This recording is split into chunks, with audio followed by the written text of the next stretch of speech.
Ladies and gentleman, कैसे हैं आप सभी लोग। उम्मीद करता हूं कि बिल्कुल मस्त होंगे, दुरुस्त होंगे। Elementary knowledge of human body and its important organ, इस टॉपिक का ये वीडियो नंबर 5 है और इसमें आज हम पढ़ेंगे कंट्रोल एंड कोऑर्डिनेशन, नियंत्रण एवं समन्वय।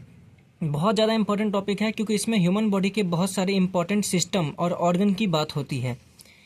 तो बात करते हैं आखिर कंट्रोल का मतलब क्या होता है। अगर मैं आपको बोलूँ कि आप अपने हाथ को ऊपर उठाओ तो आप अपने हाथ को ऊपर उठा सकते हो।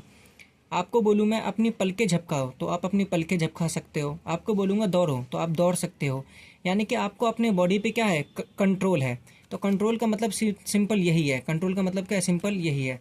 यहाँ पर कंट्रोल का मतलब है शरीर के अलग अलग ऑर्गन, शरीर के अलग अलग ऑर्गन यानी कि शरीर के अलग अलग अंगों पर क्या होना, कंट्रोल होना। ठीक है, इसमें ज़्यादा कुछ भी नहीं है। बात करते हैं कोऑर्डिनेशन। कोऑर्डिनेशन शब्द का क्या मतलब है, समन्वय शब्द का क्या मतलब है।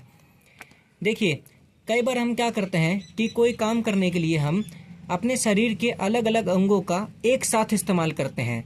इसी चीज़ को बोलते हैं समन्वय। एग्जाम्पल के तौर पे अगर कोई इंसान क्रिकेट खेलता है तो क्रिकेट खेलते समय वो अपनी आँखों का भी इस्तेमाल करता है बॉल को देखने के लिए, अपने हाथ का भी इस्तेमाल करता है बॉल को मारने के लिए, और अपने पैरों का भी इस्तेमाल करता है आगे पीछे होने के लिए। तो क्रिकेट खेलते समय इंसान अपनी आँख का, अपनी हाथ का और अपने पैर का, तीनों अंगों का एक साथ इस्तेमाल करता है और फिर क्रिकेट सही से खेलता है। तो इसी को बोलते हैं समन्वय, कोऑर्डिनेशन। जब हम अपने अलग अलग अंगों का एक साथ इस्तेमाल करते हैं सही तरीके से तो इस चीज़ को क्या बोलते हैं, कोऑर्डिनेशन बोलते हैं, समन्वय बोलते हैं। तो जब हम क्रिकेट खेल रहे हो तब भी हमें कोऑर्डिनेशन की ज़रूरत होती है, अलग अलग अंगों के बीच समन्वय की ज़रूरत होती है। कोई भी अदर गेम खेल रहे हो, कोई भी दूसरा गेम खेल रहे हो, साइकिल चला रहे हो तब भी ज़रूरत होती है। जब हम साइकिल चलाते हैं तो हमारी आंखें देखती है कि आगे क्या है और हमारा पैडल जो है वो साइकिल को पैड लगाता है, पैडल मारता है। हमारा जो पैड होता है वो साइकिल को क्या मारता है, पैडल मारता है। और हमारे हाथ क्या करते हैं, हैंडल को कंट्रोल करते हैं। तो साइकिल चलाने के लिए भी आँखों का, पैरों का और हाथों का कोऑर्डिनेशन बहुत ज़्यादा ज़रूरी होता है। तो हम कुछ भी करें, समन्वय का बहुत ज़्यादा ज़रूरी होता है। तो नियंत्रण का सिंपल मतलब होता है हमारे हाथों पर, हमारे पैरों पर, ठीक है, हमारे आँखों पर, हमारे अलग अलग अंगों पर हमारा नियंत्रण है या नहीं है। समन्वय का मतलब होता है हमारे अलग अलग अंगों का एक साथ काम करना, अलग अलग अंगों का एक साथ काम करना। कई लोगों का समन्वय बहुत अच्छा होता है, कई लोगों के अंग एक साथ बहुत अच्छे से काम करते हैं तो वो अच्छा गेम खेल पाते हैं। कई लोगों के समन्वय सही से नहीं होता, कई लोगों का कोऑर्डिनेशन सही से नहीं होता तो वो अच्छा गेम नहीं खेल पाते। कई लोग क्या करते हैं, क्रिकेट खेलते समय बॉल को तो बिल्कुल ध्यान से देखेंगे लेकिन जब बल्ला बजाड़ना हो तो बल्ला हवा में बजाड़ देंगे। समझे कि नहीं समझे। तो उनका कोऑर्डिनेशन सही नहीं है आंखों और हाथ का। अब सवाल उठता है कि आखिर हमारे शरीर में कंट्रोल और कोऑर्डिनेशन होता कैसे है। ठीक है, जैसे कि एक इंसान अगर क्रिकेट खेल रहा है और बॉल आगे आया और उसने बॉल आते ही बल्ला बजाड़ा, लेकिन हमारे हाथों को कैसे पता चला कि हमें बल्ला बजाड़ना है, हमें बल्ले से बॉल को मारना है। तो एक्चुअली जितना भी कंट्रोल और कोऑर्डिनेशन हमारे बॉडी में होता है ना, नियंत्रण और समन्वय हमारे बॉडी में होता है ना, ये सभी चीज़ें हमारा दिमाग करता है। कौन करता है, दिमाग। हमारा दिमाग हमारे हाथ को मैसेज भेजता है कि भाई हाथ ऊपर कर लो, तो हम हाथ ऊपर कर लेते हैं। हमारा दिमाग हमारे पैर को मैसेज भेजता है कि दौड़ो, तो हम दौड़ते हैं। हमारा दिमाग हमारे मुंह को मैसेज भेजता है कि खाने को चबाओ, तो हम खाने को चबाते हैं। तो हमारे शरीर में जितना भी नियंत्रण और समन्वय होता है वो आखिर कौन करता है, दिमाग करता है। तो बेसिक सी बात यह है कि दिमाग हमारे शरीर के अलग अलग अंगों को मैसेज भेजता है कि आपको क्या काम करना है। फिर वो सारे अंग अपने हिसाब से क्या करते हैं, वो काम करते हैं, दिमाग को फॉलो करते हैं। अब सवाल उठता है कि दिमाग हमारे शरीर के अलग अलग अंगों तक मैसेज पहुंचाता कैसे है। ठीक है, या फिर इसका उल्टा, हमारे शरीर के अलग अलग अंगों से दिमाग तक मैसेज कैसे जाता है। कई बार आपने देखा होगा जब आपका हाथ जल जाता है तो आपको पता चलता है ना कि आपका हाथ जल गया। तो आपको पता कैसे चलता है, क्योंकि आपका जो हाथ होता है ना वो दिमाग तक मैसेज भेज देता है कि मैंने ना किसी गर्म चीज़ को छू लिया है। तो फिर आपको पता चल जाता है कि आपका हाथ जल रहा है, वो गर्म चीज़ है। समझे। तो आखिर दिमाग तक मैसेज जाता कैसे है और दिमाग वापस हमारे हाथों तक, हमारे पैरों तक, हमारे अलग अलग अंगों तक मैसेज कैसे भेजता है काम करवाने के लिए। तो हमारे बॉडी में एक सिस्टम होता है जिसको बोलते हैं नर्वस सिस्टम। जिसको क्या बोलते हैं, नर्वस सिस्टम, तंत्रिका तंत्र। ये वो सिस्टम होता है जो हमारे दिमाग तक मैसेज पहुंचाने और दिमाग से वापस मैसेज लाने में क्या करता है, मदद करता है। तो हमारे शरीर में मैसेज को ट्रांसफ़र करने में, जानकारियों को क्या करने में, स्थानांतरित करने में कौन सा सिस्टम मदद करता है? तंत्रिका तंत्र। सिंपल पूछा जाएगा कि हमारे शरीर का वह कौन सा तंत्र है जो शरीर में जानकारियों को एक जगह से दूसरी जगह पे ले जाता है? तो तंत्रिका तंत्र यानी कि नर्वस सिस्टम। ये सिस्टम क्या करता है? शरीर के एक जगह से दूसरी जगह तक मैसेज को ट्रांसफ़र करता है। अब बात करते हैं कि मैसेज ट्रांसफ़र होता कैसे है। तो तंत्रिका तंत्र काम कैसे करता है? तो तंत्रिका तंत्र जो है ना, इन प्यारे प्यारे कोशिकाओं के वजह से काम करता है। ठीक है, ये जो मैंने आपके सामने कोशिका बनाई, इसको बोलते हैं तंत्रिका कोशिका। इसको क्या बोलते हैं? तंत्रिका कोशिका। इसको क्या बोलते हैं? तंत्रिका कोशिका। इंग्लिश में बोलते हैं नर्वस सेल। क्या बोलते हैं? Nervous cell. ठीक है, तंत्रिका कोशिका के नाम पे ही पड़ा है नाम तंत्रिका तंत्र, समझे। एक्चुअल में शरीर में ना जितना भी इंफॉर्मेशन एक जगह से दूसरा जगह ले जाना होता है, वो कौन ले जाता है? तंत्रिका कोशिका ले जाता है। तंत्रिका कोशिका, नर्वस सेल। अब ये ले कैसे जाता है? तो तंत्रिका कोशिका का कुछ भाग होता है, उन भागों के नाम आपको याद रखने हैं। ठीक है, ये मैंने आपके लिए एक तंत्रिका कोशिका बनाया नॉर्मल सा।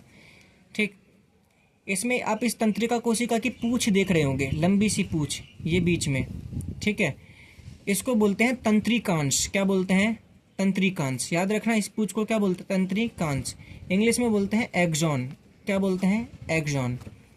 अब इसका आप यहाँ पर देख रहे हो कि पूंछ का बिल्कुल अंतिम सिरा, पूंछ का बिल्कुल अंतिम सिरा, तो इसको बोलते हैं तंत्रिका का अंतिम सिरा, क्योंकि तंत्रिका का अंतिम सिरा है ये।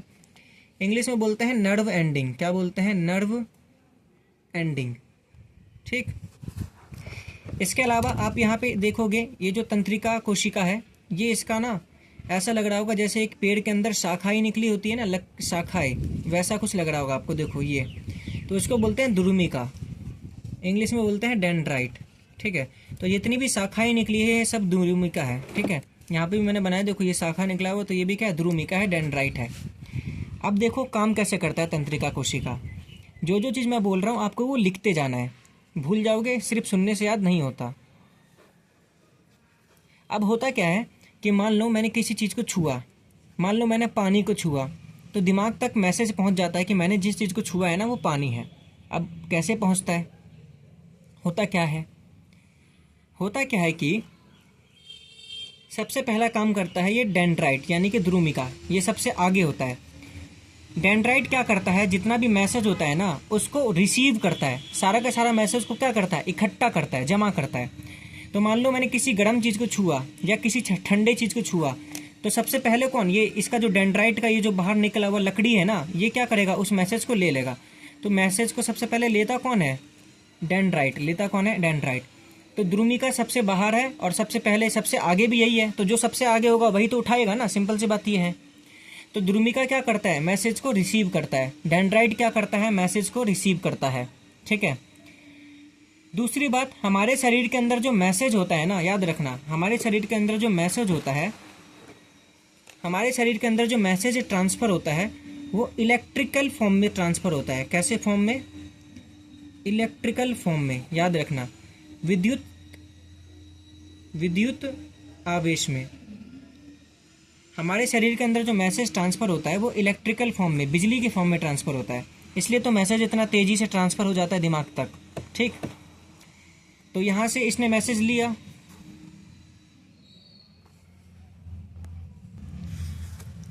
तो द्रुमिका ने सबसे पहले क्या किया? मैसेज ले लिया। अब वो मैसेज ले लिया है, अब वो मैसेज क्या करना है? आगे भेजना है।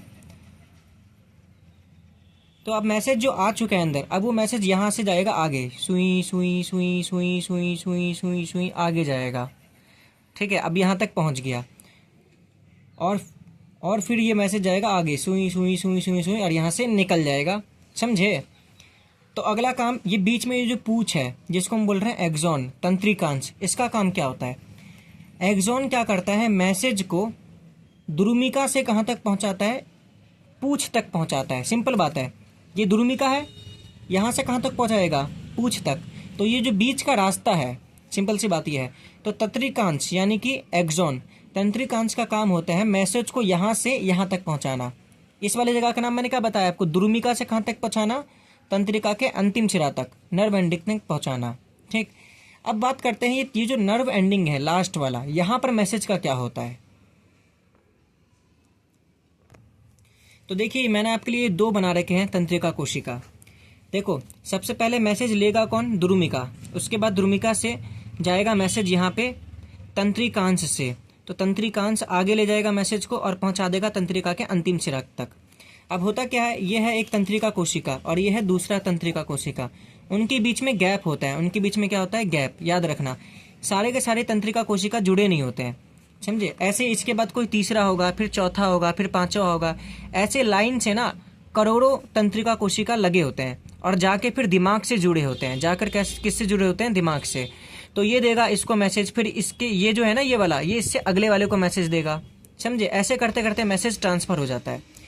अब देखो मैसेज आ चुका है यहाँ पे। अब यहाँ पर क्या होता है, तंत्रिका के अंतिम सिरा पे नर्व एंडिंग पे क्या होता है, नर्व एंडिंग, ठीक है, अंतिम शिरा, तंत्रिका का अंतिम शिरा। अब यहाँ पर क्या होता है कि जो मैसेज बिजली के फॉर्म में आ रहा था ना, इलेक्ट्रिकल फॉर्म में आ रहा था, यहाँ पर आकर वो मैसेज ना केमिकल में बदल जाता है। किस में बदल जाता है, केमिकल में, रसायन में। याद रखना। तो आपसे पूछा जाता है कि हमारे बॉडी के अंदर जो मैसेज होता है ना, उसको इलेक्ट्रिकल फॉर्म से केमिकल फॉर्म में कौन बदलता है, उसको विद्युत आवेश से रसायन में कौन बदलता है। तो जितना भी इन्फॉर्मेशन है वो यहाँ पर अंतिम शिरा पे आकर किस में बदल जाता है, रसायन में। फिर यहाँ से तैर कर मैसेज कहाँ जाता है, इसके पास जाता है। और जब मैसेज इसके पास जाता है तो यहाँ पर जो द्रुमिका है, मैंने आपको बताया था इसको क्या बोलते हैं, द्रुमिका बोलते हैं। तो ये जो द्रुमिका है ये क्या करेगा, ये जो रसायन है इसको वापस किस में बदल देगा, बिजली में। और फिर ये मैसेज आगे जाएगा, फिर पहुंच जाएगा अंतिम सिरा तक, और ये अंतिम सिरा क्या करेगा, फिर से मैसेज को बदल देगा रसायन में, और फिर ऐसे चलता रहेगा, समझे। तो तंत्रिका का अंतिम सिरा का काम क्या होता है, तंत्रिका का अंतिम सिरा क्या करता है, मैसेज को रसायन में बदल देता है, और ये फिर रसायन धीरे धीरे आगे जाता है और फिर अगले वाले तंत्रिका कोशिका तक पहुंच जाता है। तो अंतिम सिरा का काम ये होता है।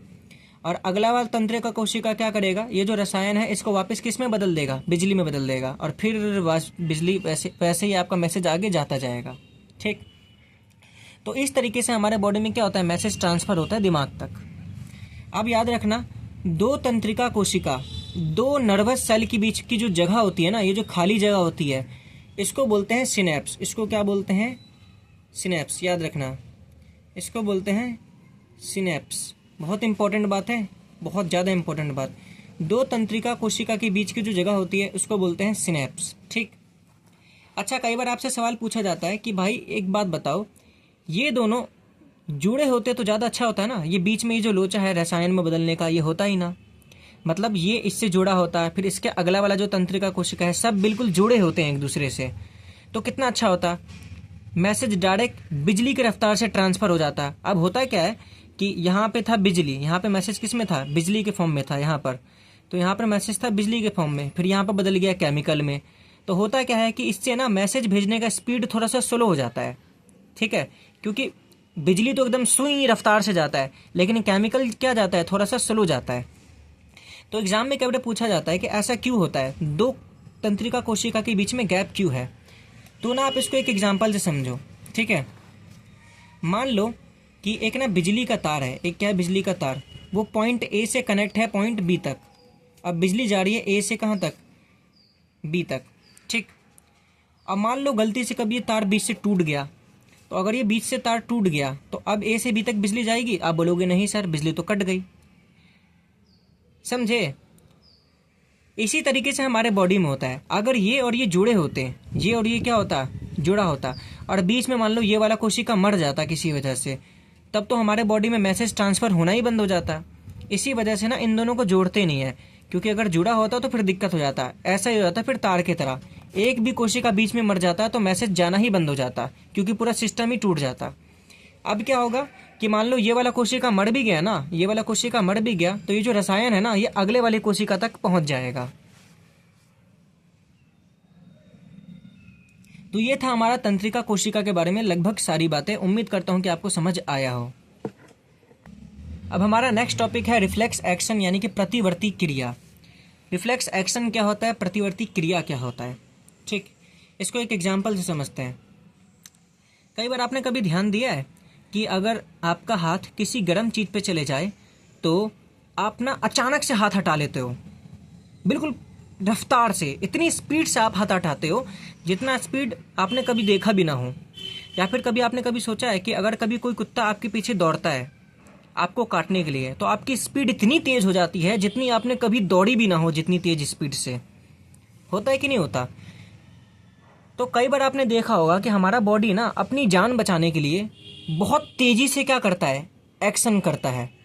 इसी एक्शन को बोलते हैं रिफ्लेक्स एक्शन। इसी क्रिया को बोलते हैं प्रतिवर्ती क्रिया। जैसे कि किसी गर्म चीज़ पे हमारा हाथ चला जाए ऐसे यूँ फट, और फिर हम फटाक से हटा लेते हैं। तो अपनी जान बचाने के लिए हम हाथ फटाक से हटा लेते हैं। तो ये हो गया प्रतिवर्ती क्रिया। कोई कुत्ता हमारे पीछे भागता है तो हम एकदम तेज़ी से दौड़ते हैं, हमें पता नहीं हम कहाँ दौड़ रहे हैं, बस इतनी स्पीड से भागते हैं कि बस बोलो मत। तो ये होता है प्रतिवर्ती क्रिया।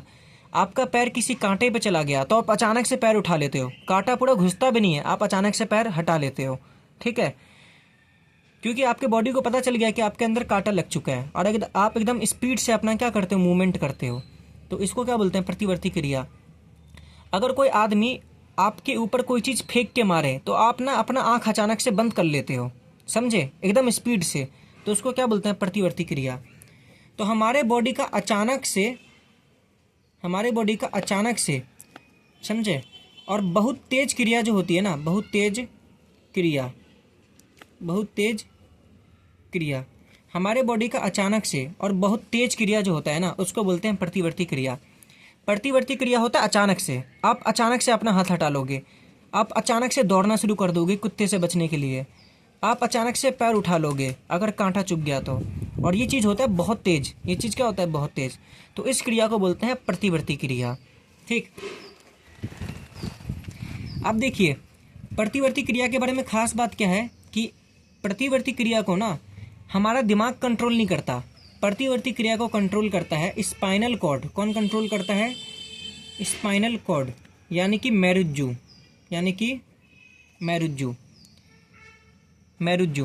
हमारी जो रीढ़ की हड्डी होती है ना, हमारी रीढ़ की हड्डी, ठीक है, हमारी जो रीढ़ की हड्डी होती है,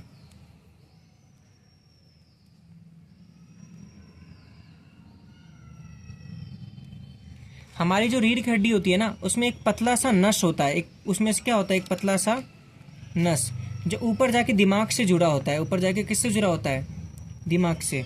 तो हमारी रीढ़ की हड्डी के अंदर एक पतला सा क्या होता है, नस होता है, ठीक है। इस पतले से नस को बोलते हैं मेरुज्जू। क्या बोलते हैं, स्पाइनल कॉर्ड बोलते हैं। क्या बोलते हैं, स्पाइनल कॉर्ड। तो जो हमारा रिफ्लेक्स एक्शन होता है ना, प्रतिवर्ती क्रिया, उसको कौन कंट्रोल करता है, स्पाइनल कॉर्ड कंट्रोल करता है, मेरुज्जू। ऐसा क्यों, मान लो कि आपका हाथ जल रहा है, अब आपका मैसेज जाएगा दिमाग तक। तो बेटा जब तक दिमाग तक मैसेज जाएगा, जब तक आपका दिमाग सोचेगा कि हाथ हटाऊं या ना हटाऊं, तब तक तो बेटा आपका हाथ जल जाएगा, समझे। लेकिन स्पाइनल कॉर्ड ऐसा नहीं है, मेरुज्जू ऐसा नहीं है।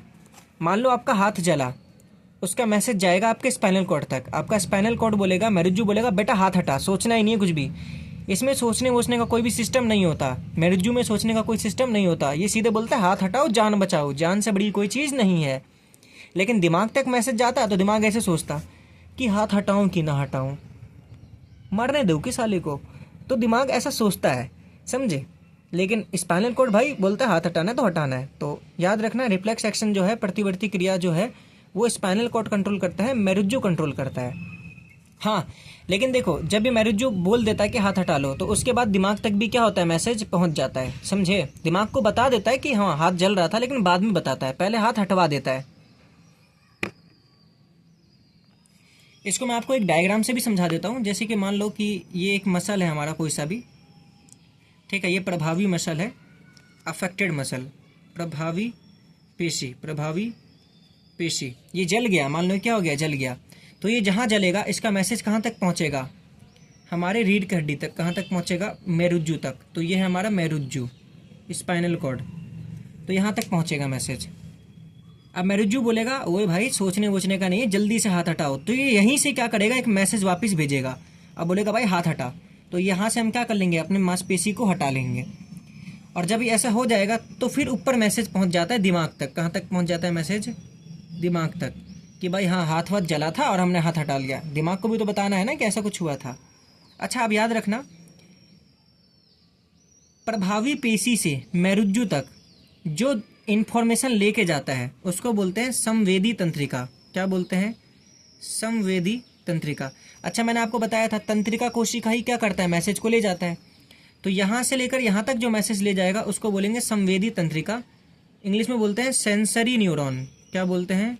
Sensory nervous cell, sensory nervous cell या फिर सेंसरी न्यूरॉन। ठीक, तो याद रखना प्रभावी पेशी से मृदु तक कौन ले जाता है? संवेदी तंत्रिका। और यहाँ से यहाँ तक मैसेज वापस कौन लाता है? इसको बोलते हैं हम मोटर न्यूरॉन। क्या बोलते हैं? Motor neuron. ठीक है, हिंदी में इसको क्या बोलते हैं? थोड़ा सा माइंड से स्लिप हो गया, एक बार हिंदी वाले प्लीज़ देख लेना इसको बोलते क्या है। तो याद रखना मैसेज जो लेके जाएगा वो संवेदी तंत्रिका, सेंसरी न्यूरॉन, जो वापस लेकर आएगा मोटर न्यूरॉन। ठीक है, मोटर न्यूरॉन क्या करता है? ये इस मांसपेशी को बोलता है कि भाई हाथ हटा ले। क्या कर ले भाई? हाथ हटा ले, हाथ जल रहा है। ठीक है, अब हम पढ़ेंगे ह्यूमन ब्रेन के बारे में, मानव मस्तिष्क के बारे में। हमारे शरीर की लगभग जितनी भी क्रियाएं होती हैं, जितने भी एक्शन होते हैं, जितने भी कंट्रोल और कोऑर्डिनेशन होते हैं, जितने भी नियंत्रण और समन्वय होते हैं, हमारे शरीर की लगभग सभी चीज़ों को कौन कंट्रोल करता है? हमारा ब्रेन, हमारा मस्तिष्क, हमारा दिल का धड़कना, हमारा ब्लड प्रेशर, हमारे खून का बहना, हमारा गुस्सा होना, हमारा किसी से प्यार करना, ये सभी चीज़ें कौन कंट्रोल करता है? ब्रेन। चाहे कोई भी चीज़ हो, सब कंट्रोल करता है ब्रेन। सिर्फ एक चीज़ को छोड़कर जो मैंने आपको पढ़ाया, रिफ्लेक्स एक्शन यानी कि प्रतिवर्ती क्रिया, रिफ्लेक्स एक्शन को कंट्रोल करता है स्पाइनल कॉर्ड, मेरुज्जो।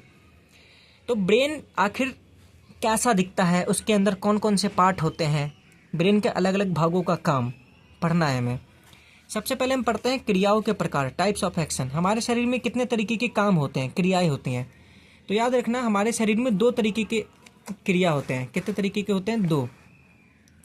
एक होता है वॉलंटरी एक्शन, एक होता है वॉलंटरी एक्शन, हिंदी में बोलते हैं ऐच्छिक क्रिया। क्या बोलते हैं?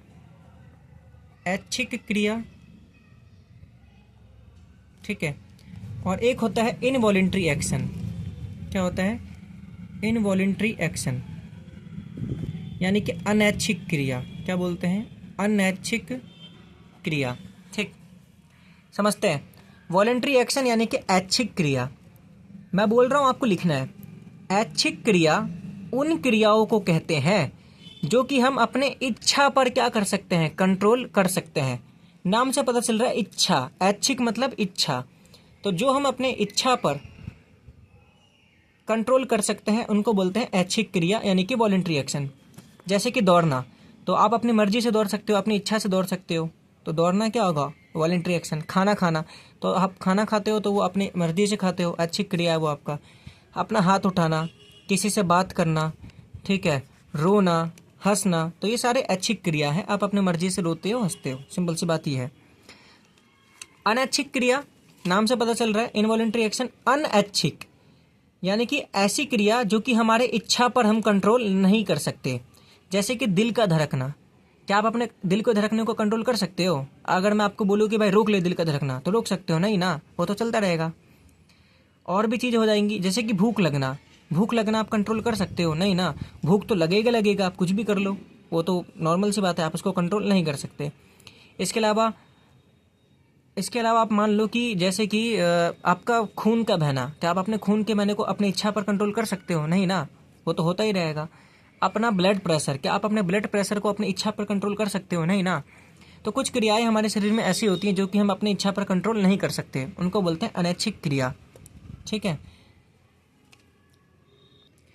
अब देखते हैं कि आखिर मानव मस्तिष्क दिखता कैसे है। तो ये मैंने आपके लिए मानव मस्तिष्क का एक डायग्राम बनाया है। ठीक है,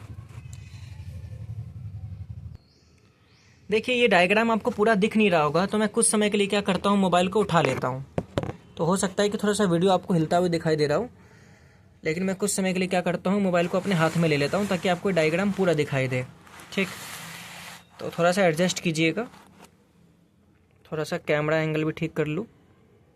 अब ठीक है, तो ये पूरा डायग्राम देख लीजिए आप, और मैं कुछ पार्ट्स के नाम बता रहा हूँ, आपको समझना है कि वो पार्ट्स क्या है, कहाँ पर है। ठीक, तो सबसे पहले देखिए, आपको पता होगा कि हमारा जो दिमाग होता है वो ना एक खोपड़ी के अंदर बंद होता है। ठीक है, आप अपने सर पे टक टक मार के देखिए तो खोपड़ी का टक टक आवाज़ आएगा। तो हमारा जो दिमाग होता है वो खोपड़ी के अंदर बंद होता है, उस खोपड़ी को बोलते हैं कपाल। ठीक है, ये बाहर देखो, ये जो खोपड़ी है ना, ये खोपड़ी, ये बाहर, तो उसको बोलते हैं कपाल। इंग्लिश में बोलते हैं क्रेनियम। क्या बोलते हैं? क्रेनियम। तो कपाल का काम क्या होता है? कपाल जो है, खोपड़ी जो है ना, वो हमारे दिमाग को क्या करता है? सुरक्षा देता है। क्या देता है? सुरक्षा देता है। सिंपल सी बात ये है। ठीक, उसके अलावा आप देखोगे ये फिर बीच में एक पार्ट होगा, देखो ये गुद्दा गुद्दा सा भरा हुआ है हमारे दिमाग में, ये वाला पार्ट। ठीक है, तो ये जो बीच में गुद्दा गुद्दा सा भरा हुआ देख रहे हो आप पार्ट, इसको बोलते हैं प्रमस्तिष्क। क्या बोलते हैं? प्रमस्तिष्क, यानी कि सेरिब्रम। क्या बोलते हैं? सेरिब्रम। ओके, इतना ये जो होता है ना, ये हमारे मस्तिष्क का, हमारे दिमाग का सबसे बड़ा भाग होता है। मैं जो जो बोल रहा हूँ आपको लिखते जाना है। ठीक है, ये हमारे मस्तिष्क का सबसे बड़ा भाग होता है। आप देख भी सकते हो पूरा भरा हुआ है। ठीक, प्रमस्तिष्क का काम क्या होता है? सेरिब्रम का काम क्या होता है? ये हमारे दिमाग का सबसे बड़ा हमारे दिमाग का सबसे बड़ा भाग होता है। और आप बताओ, हमारे दिमाग का सबसे बड़ा काम क्या होता है? हमारे दिमाग का सबसे बड़ा काम होता है सोचना। तो सेरिब्रम जो है ना, हमें सोचने में मदद करता है। किस में मदद करता है? सोचने में।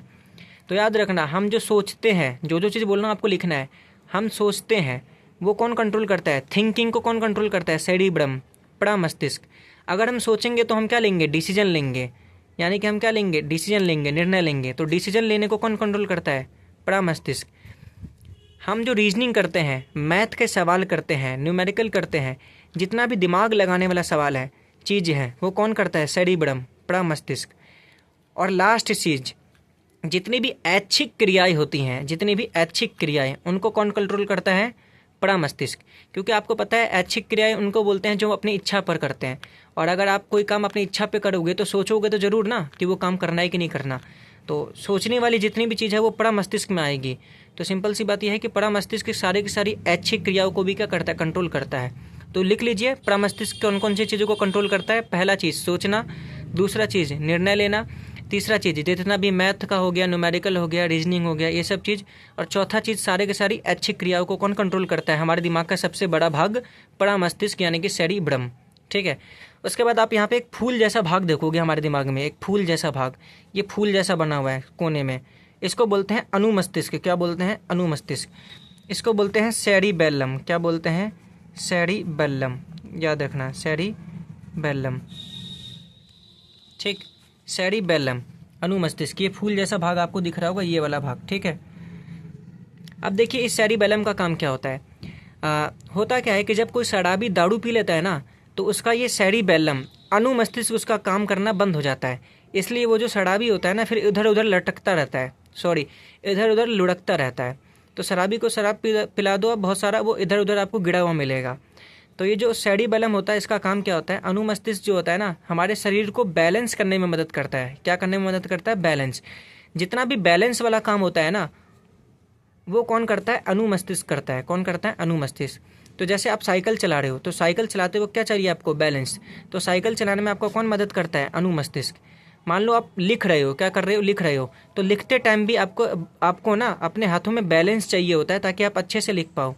तो इसमें कौन मदद करता है? अनुमस्तिष्क। आप डांस कर रहे हो, डांस में भी बैलेंस चाहिए होता है, तो कौन मदद करता है? अनुमस्तिष्क। ठीक है, तो जितना भी बैलेंस वाला काम है, ठीक है, हमारे शरीर को संतुलन करने का काम है, सारा काम कौन करता है? अनुमस्तिष्क। याद रखना, संतुलन लिख लेना आप बस इसके में। ठीक है, अगला आप एक पार्ट देखोगे हमारे दिमाग में, हाइपोथैलेमस। क्या देखोगे? हाइपोथैलेमस। ये यहाँ पर होता है। क्या देखोगे? हाइपोथैलेमस। अब ये हाइपोथैलेमस क्या करता है? हमारे शरीर में ना जितना भी अंदर की चीज़ होता है उसको कंट्रोल करता है। अंदर की चीज़ का मतलब क्या होता है? अंदर की चीज़ का मतलब होता है जो चीज़ अंदर से निकले, जैसे कि प्यार अंदर से निकलता है, जैसे कि गुस्सा अंदर से निकलता है। जो जितना भी फीलिंग होता है ना, सब किसके वजह से आता है? हाइपोथैलेमस के वजह से आता है। ठीक है, तो हाइपोथैलेमस के नाम में आ रहा हाइपर। हाइपर का जो हाइपर हो जाता है ना कोई इंसान, हाइपो और हाइपर, तो हाइपर भी तो इंसान अंदर से होता है। तो याद रखना, जितना भी फीलिंग होता है सब किसके वजह से होता है? हाइपोथैलेमस के वजह से होता है। अच्छा, जब हमें भूख लगती है तो भूख भी तो हमें अंदर से लगता है ना, तो याद रखना भूख भी किसके वजह से लगता है? हाइपोथैलेमस की वजह से लगता है। ठीक है, अच्छा, हमारे शरीर से पसीना निकलता है, तो पसीना भी तो अंदर से निकलता है ना, तो पसीना भी किसके वजह से निकलता है? हाइपोथैलेमस की वजह से निकलता है। यही बोलता है भाई पसीना निकाल दो। अच्छा, एक बात बताओ, हमारे शरीर में पसीना निकलता क्यों है? हमारे शरीर में पसीना इसलिए निकलता है बालकों, क्योंकि कई बार बाहर बहुत ज़्यादा गर्मी होती है, तो हमारा शरीर क्या करता है, अपने शरीर को ठंडा करने के लिए पसीना निकालता है। पसीना हमारे शरीर को ठंडा करने का काम करता है। तो कहने का मतलब यह है, हाइपोथैलेमस पसीना निकालकर हमारे शरीर के तापमान को क्या करता है, नियंत्रित करता है। तो याद रखना, हाइपोथैलेमस ही है जो हमारे शरीर के तापमान को नियंत्रित करता है पसीना निकाल के। तो जितना भी फीलिंग हो गया, अंदर से भूख लगना हो गया, अंदर से पसीना निकलना हो गया, सब कुछ कौन कंट्रोल करता है, हाइपोथैलेमस।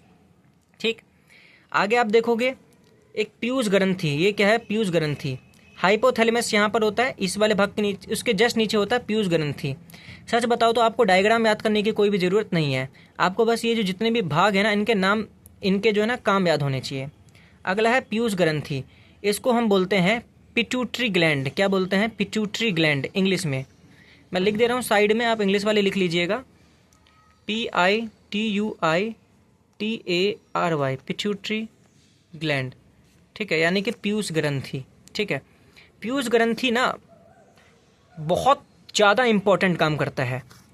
पीयूष ग्रंथि क्या करता है, एक हार्मोन बनाता है। क्या करता है, एक हार्मोन, और उस हार्मोन का नाम होता है वृद्धि हार्मोन।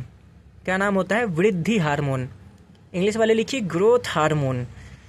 और ये जो ग्रोथ हार्मोन है ना, हमारी लंबाई बढ़ाता है, हमारी हाथों की लंबाई, हमारे शरीर की लंबाई। तो हमें हुष्ट पुष्ट अच्छा शरीर देने का काम कौन करता है, पीयूष ग्रंथि। पीयूष ग्रंथि क्या करता है, एक हार्मोन बनाता है जिसको बोलते हैं वृद्धि हार्मोन। और वृद्धि हार्मोन हमारे शरीर के वृद्धि में, हमारी लंबाई चौड़ाई ऊंचाई बढ़ाने में क्या करता है, मदद करता है। और जिसके अंदर पीयूष ग्रंथि सही से काम नहीं करता, उसके अंदर सही से वृद्धि हार्मोन नहीं बनेगा, और सही से वृद्धि हार्मोन नहीं बनेगा तो उसकी लंबाई बढ़ेगी नहीं, छोटी रह जाएगी। ठीक, तो पीयूष ग्रंथि का ये काम होता है। अच्छा, पीयूष ग्रंथि इतना मेहनत वाला काम करता है, इतना बड़ा काम करता है, याद रखना। इसलिए पीयूष ग्रंथि को ना हम मास्टर ग्रंथि बोलते हैं। क्या बोलते हैं, मास्टर ग्रंथि। लिख लीजिएगा, पीयूष ग्रंथि को हम मास्टर ग्रंथि बोलते हैं, मास्टर ग्लैंड बोलते हैं। ठीक, लेकिन जैसा कि आपको पता होगा कि हर गुरु का कोई ना कोई गुरु होता है, हर गुरु का क्या होता है, कोई ना कोई गुरु होता है। तो बेशक हम पीयूष ग्रंथि को मास्टर ग्रंथि बोलते हैं, लेकिन पीयूष ग्रंथि को कंट्रोल कौन करता है, हाइपोथैलेमस। याद रखना, पीयूष ग्रंथि को कौन कंट्रोल करता है, हाइपोथैलेमस। बस आप ये याद रख लेना कि कई बार ना पीयूष ग्रंथि सही से काम नहीं करता है, तो हाइपोथैलेमस बोलता है पट काम नहीं करेगा तू, तेरी तो फिर पीयूष ग्रंथि सही से काम करता है। तो आपको लगता है ये सारी चीज़ें अच्छे से समझ आ गई। अब देखिए, इसके अलावा कुछ और भी पार्ट्स होते हैं हमारे ब्रेन में जो मैंने यहाँ पे लिखे नहीं हैं, वो मैं आपके लिए अब लिख रहा हूँ। ठीक, तो कुछ पार्ट्स होते हैं जो यहाँ पर मैं लिख रहा हूँ आपके लिए। एक पार्ट होता है जिसका नाम होता है पोन्स। क्या नाम होता है, पोन्स। देखिए, क्योंकि अब ऊपर के सारे पार्ट्स का नाम हो गया तो मैंने सोचा कि कॉपी को नीचे रख लिया जाए। तो हम पोन्स पे थे, तो पोन्स की बात करते हैं। ठीक, तो यहाँ पर मैंने बताया था ये देखो, एक हो गया यहाँ पे हाइपोथैलेमस, उसके जस्ट नीचे हो गया पीयूष ग्रंथि। पीयूष ग्रंथि के जस्ट नीचे होता है पोन्स। क्या होता है, पोन्स। और पोन्स के नीचे जस्ट नीचे होता है मेडुला। क्या होता है, मेडुला। ठीक है, हिंदी में भी इनको ये बोलते हैं पोन्स। ठीक है, और इसको बोलते हैं मेडुला। क्या बोलते हैं, मेडुला। मैं पे लिखा जा, मेडुला। ठीक है, मेडुला। पोन्स और मेडुला का क्या काम होता है, तो देखिए, माँ से मेडुला और माँ से मुंह में पानी आना। तो हमारे मुंह में पानी जो आता है ना, वो मेडुला की वजह से आता है। ठीक है, अच्छा एक बात बताइए, क्या मुंह में पानी आने को आप कंट्रोल कर सकते हो, नहीं कंट्रोल कर सकते ना। कोई अच्छा चीज़ देखोगे, जलेबी देखोगे, या फिर आपका कोई स्वादिष्ट चीज़ जो भी आपको पसंद हो, अगर आप उसको देखोगे आपके मुंह में पानी आएगा ही आएगा। तो मुंह में जो पानी आता है ये एक अनैच्छिक क्रिया है, आप इसको अपने इच्छा पर कंट्रोल नहीं कर सकते। तो माँ से मेडुला और माँ से मुंह में पानी आना, तो मेडुला मुंह में पानी आने को कंट्रोल करता है। और दूसरा चीज़ ये कि मेडुला सारे के सारे अनैच्छिक क्रियाओं को क्या करता है, कंट्रोल करता है। क्योंकि मुंह में पानी आना भी एक अनैच्छिक क्रिया है, तो मेडुला क्या करता है, अनैच्छिक क्रियाओं को भी कंट्रोल करता है। तो मेडुला में अनैच्छिक क्रियाएं कौन कौन सी होगी, मेडुला हमारे दिल के धड़कने को कंट्रोल करता है, मेडुला हमारे सांस लेने को कंट्रोल करता है, मेडुला हमारे ब्लड प्रेशर को, रक्त दाब को कंट्रोल करता है। तो जितनी भी अनैच्छिक क्रिया है उनको मेडुला कंट्रोल करता है, और मुंह में पानी आने को भी कौन कंट्रोल करता है, मेडुला कंट्रोल करता है। आगे बात करते हैं पोन्स की। पोन्स का क्या काम होता है, पोन्स ना एक तरीके से मेडुला का असिस्टेंट होता है। पोन्स क्या होता है, एक तरीके से मेडुला का असिस्टेंट होता है। पोन्स बस मेडुला की मदद करता है सारे अनैच्छिक क्रियाओं को कंट्रोल करने में। तो लिख लेना, पोन्स मदद करता है मेडुला का, असिस्टेंट की तरह। ठीक। इसके अलावा पोन्स का एक अलग से भी इम्पॉर्टेंट काम होता है। पोन्स क्या करता है, हमारे शरीर के स्लीपिंग साइकिल को कंट्रोल करता है, हमारे शरीर के निंद्रा चक्र को कंट्रोल करता है। आप रात में सोते हो, फिर कभी ऐसा हुआ है कि ज़िंदगी भर सोते ही रह गए? नहीं हुआ ना, सुबह में उठते भी तो हो ना। तो पोन्स के वजह से ही हम रात में सोते हैं और फिर सुबह उठ भी जाते हैं। स्लीपिंग साइकिल को कंट्रोल करता है पोन्स, निद्रा चक्र को। पोन्स बोलता है भाई हो गया सुबह, उठ जा, तो हम उठ जाते हैं। सिंपल सी बात ये है। और उसके नीचे आप देख रहे होगे, ये नीचे जा रहा है हमारा एक चीज़, इसको ही हम बोलते हैं मेरुज्जू। क्या बोलते हैं? मेरुज्जू। बताया था मैंने आपको, दिमाग से कंट्रोल होता है हमारा स्पाइनल कॉर्ड, यानी कि मेरुज्जू, स्पाइनल कॉर्ड। ठीक है, अब ये बिल्कुल नीचे तक जाएगा सुई रीढ़ की हड्डी के साथ। ठीक है, अब देखिए एक बहुत ही मेन चीज़। ठीक है, इसके लिए मुझे मोबाइल फिर से हाथ में लेना पड़ा। अब देखिए बहुत मेन चीज़, हमारा जो दिमाग होता है ना, हम इसको 3 हिस्सों में बांट सकते हैं। कितने हिस्सों में? 3। हमारे दिमाग के मुख्य कितने हिस्से होते हैं? 3। ठीक है, हमारा जो ऊपर वाला दिमाग होता है, ये सबसे बाहर वाला दिमाग, ठीक है, यहाँ से लेकर यहाँ तक पूरा दिमाग, सबसे ऊपर वाला, ठीक, यहाँ से लेकर पूरा यहाँ तक, ठीक है, ये ऊपर वाले दिमाग को हम बोलते हैं फोर ब्रेन। क्या बोलते हैं? Fore brain. क्या बोलते हैं? Fore brain. याद रखना, अग्र मस्तिष्क। क्या बोलते हैं? अग्र मस्तिष्क। तो दिमाग को 3 हिस्सों में बांट सकते हैं, और जो सबसे ऊपर वाला भाग होता है इसको क्या बोलते हैं? अग्र मस्तिष्क। अब ऊपर वाले भाग में देखो, जैसे ये पूरा भाग है हमारा प्रमस्तिष्क, सेरिब्रम। तो सेरिब्रम किसका भाग होता है? हिस्सा होता है अग्र मस्तिष्क का। ठीक है, अब ये हाइपोथैलेमस हो गया। हाइपोथैलेमस किसका हिस्सा होता है? अग्र मस्तिष्क का। ठीक है, पीयूष ग्रंथि हो गया। पीयूष ग्रंथि किसका हिस्सा होता है? अग्र मस्तिष्क का। तो ये जितना भी ऊपर वाला भाग है ना, ये सब किसका हिस्सा होगा? अग्र मस्तिष्क का। तो ऊपर का जो हमारा हिस्सा होता है ना दिमाग का, इसको बोलते हैं अग्र मस्तिष्क, यानी कि फोर ब्रेन।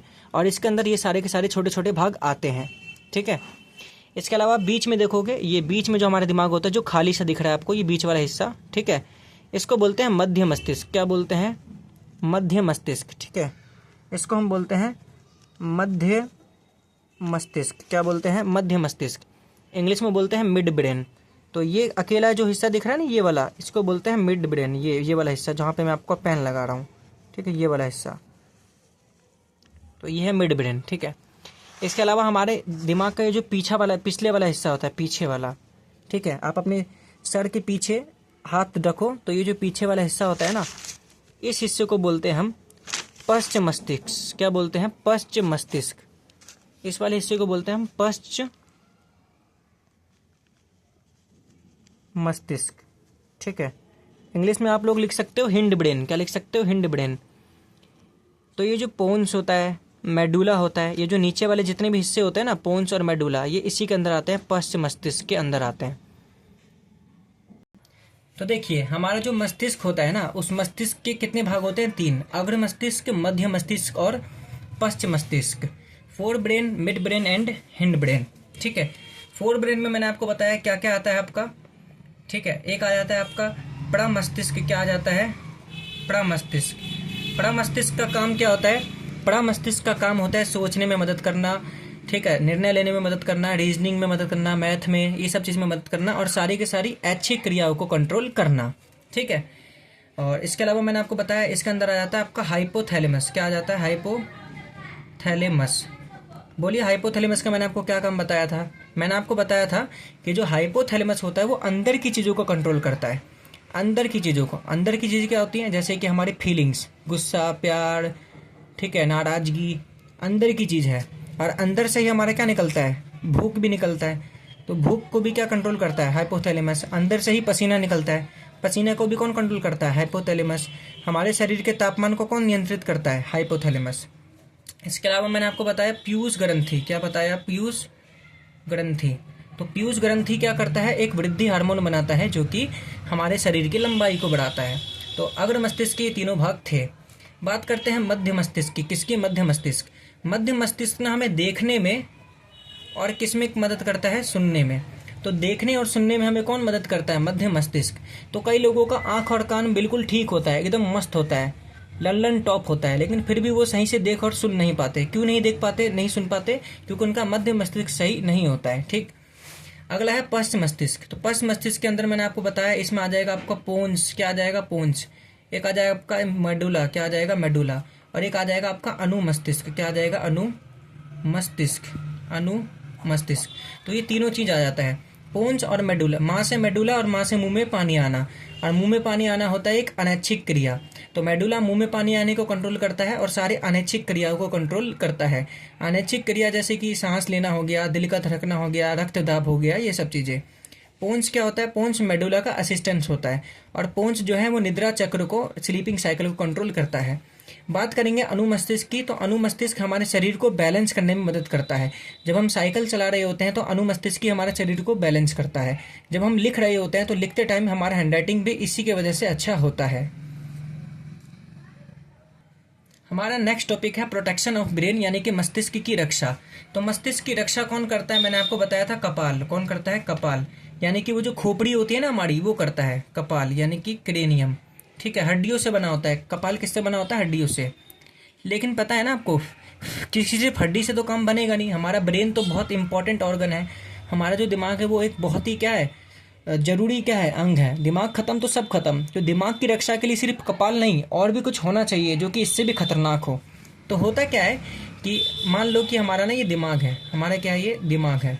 ठीक है, हमारा ये कपाल है। मान लो कि हमारा ये कपाल है, ये हमारा खोपड़ी है। ये क्या है? हमारा खोपड़ी, गोल सा। ठीक, तो ये खोपड़ी तो हड्डियों से बना है, लेकिन होता है क्या है कि इस खोपड़ी के अंदर ना एक गुब्बारा होता है। एक क्या होता है? गुब्बारा। इस खोपड़ी के अंदर होता है एक गुब्बारा, गोल सा। तो एक गोल सा मैं बना देता हूँ आपके लिए, गुब्बारा। ठीक है, एक गुब्बारा होता है, और इस गुब्बारे के अंदर भरा होता है पानी जैसा एक द्रव। इस गुब्बारे के अंदर क्या भरा होता है? पानी जैसा एक द्रव। Dot dot dot dot dot dot भर दिया मैंने ये। ठीक है, तो देखो ये मैंने आपके लिए गुब्बारा बना दिया। तो देखो ऊपर तो खोपड़ी है बाहर की तरफ, और अंदर एक गुब्बारा होता है। क्या होता है? एक गुब्बारा। और इस गुब्बारे के अंदर एक द्रव भरा होता है, इसको बोलते हैं मस्तिष्क मेरु द्रव। क्योंकि ये द्रव मस्तिष्क में होता है, तो मस्तिष्क और मेरु मतलब मेरुज्जू, तो मेरुज्जू से नाम आया मेरु। तो मस्तिष्क मेरु द्रव होता है। तो याद रखना, हमारा जो खोपड़ी होता है ना, खोपड़ी के अंदर एक गुब्बारा होता है, और इस गुब्बारे के अंदर एक द्रव भरा होता है, मस्तिष्क मेरु द्रव। मस्तिष्क मेरु द्रव इंग्लिश में बोलते हैं cerebro spinal fluid. Cerebro spinal fluid. ठीक है, और फिर इसके अंदर हमारा दिमाग होता है। फिर इसके अंदर क्या होता है? हमारा दिमाग होता है। इसके अंदर क्या होता है? हमारा दिमाग होता है। ठीक है, फिर यहाँ पर आपका दिमाग होता है। यहाँ पर क्या होता है? आपका दिमाग। ठीक, तो ये गुब्बारा क्या करता है? ये गुब्बारा असल में क्या करता है? बहुत इंपॉर्टेंट काम करता है।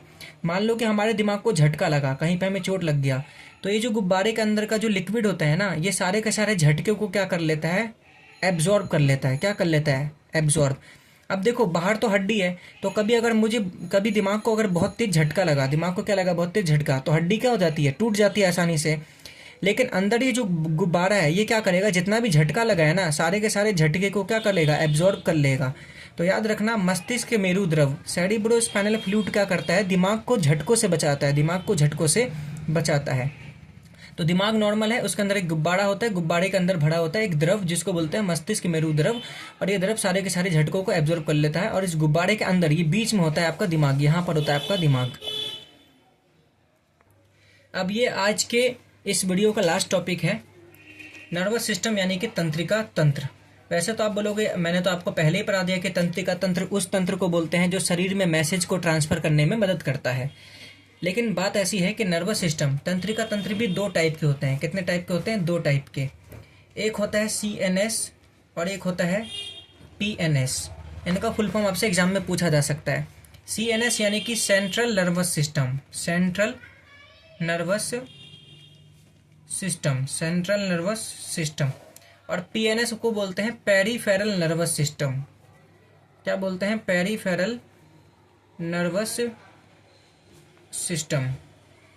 ठीक है, हिंदी में बोलते हैं केंद्रीय तंत्रिका तंत्र। ठीक है, और इसको हिंदी में बोलते हैं परिधीय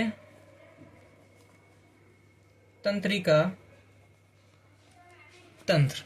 ठीक है, तो दो तरीके के तंत्र होता है हमारे शरीर में, एक होता है केंद्रीय तंत्रिका तंत्र और एक होता है परिधीय तंत्रिका तंत्र, यानी कि सेंट्रल नर्वस सिस्टम और पेरिफेरल नर्वस सिस्टम, सीएनएस और पीएनएस।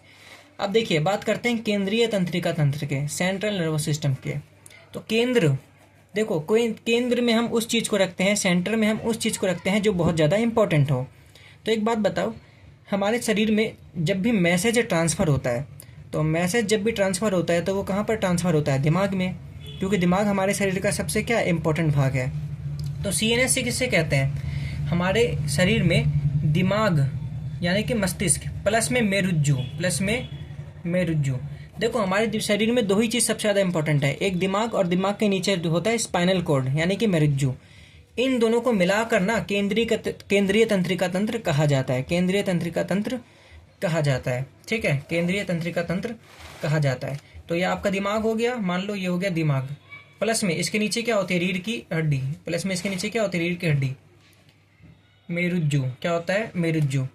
अच्छा, रीढ़ की हड्डी और मेरुज्जु अलग है। मेरुज्जु एक पतला सा नस होता है, उस नस के ऊपर एक हड्डी होती है, उस हड्डी को बोलते हैं रीढ़ की हड्डी। ठीक है, तो वो बार बार इंटरचेंज में यूज़ कर देता हूँ मैं, लेकिन आपको पता होना चाहिए एक पतला सा नस होता है उसको बोलते हैं मेरुज्जु, और उस नस के ऊपर होता है रीढ़ की हड्डी जो कि उस नस को बचाता है। ठीक, तो दिमाग और मेरुज्जु इन दोनों को मिलाकर हम क्या बोलते हैं? केंद्रीय तंत्रिका तंत्र कहते हैं, सेंट्रल नर्वस सिस्टम कहते हैं। ठीक है, सिंपल सी बात ये है, क्योंकि दिमाग सबसे ज़्यादा इंपॉर्टेंट है, उसके बाद हमारे शरीर में इंपॉर्टेंट है मेरुज्जु।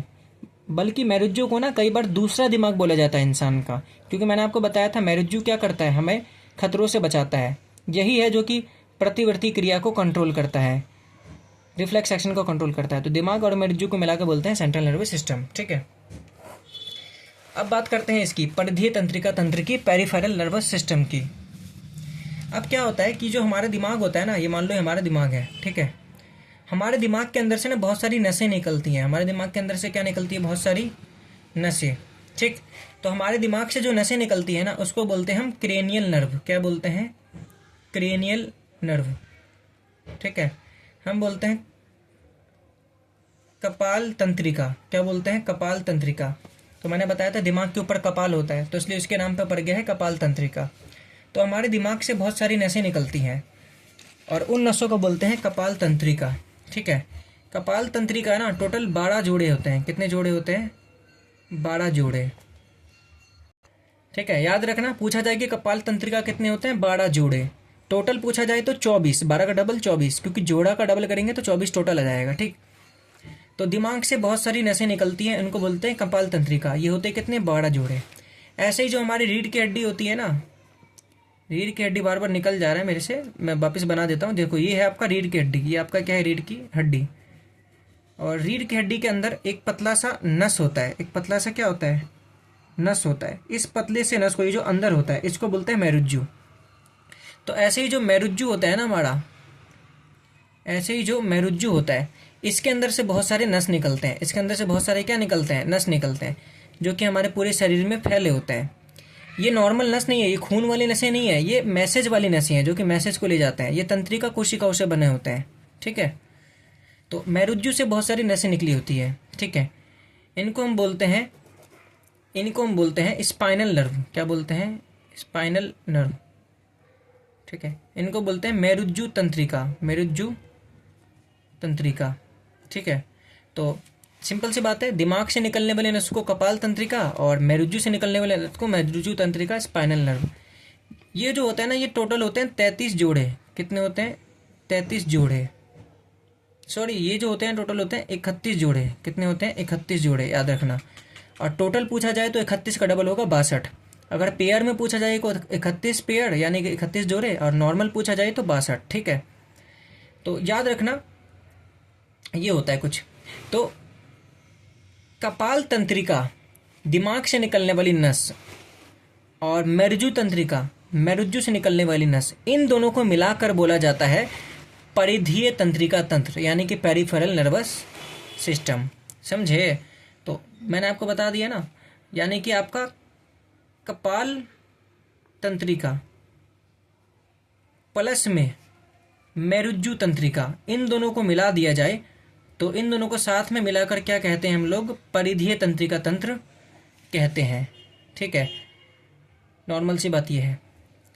अच्छा, अगर आपसे पूछा जाए कि हमारे शरीर में कितनी परिधीय